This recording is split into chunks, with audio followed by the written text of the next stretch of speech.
Ukraine জুড়ে ব্যাপক হামলা চালিয়েছে রাশিয়ার সামরিক বাহিনী। এ ঘটনায় কমপক্ষে ৪১ জন নিহত এবং ১.৫ শতাধিক মানুষ আহত হয়েছেন।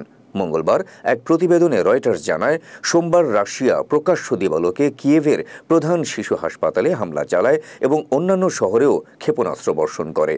এসব হামলায় কমপক্ষে ৪১ জন বেসামরিক নাগরিক প্রাণ হারিয়েছেন। প্রতিবেদনে উল্লেখ করা হয়, দিনের বেলা এমন হামলা বিরল এবং এ সময় বাবা মায়েরা সন্তানদের নিয়ে হাসপাতালের বাইরে রাস্তায় হাঁটছিলেন। অনেকেই আতঙ্কে হতবাক হয়ে কাঁদছিলেন।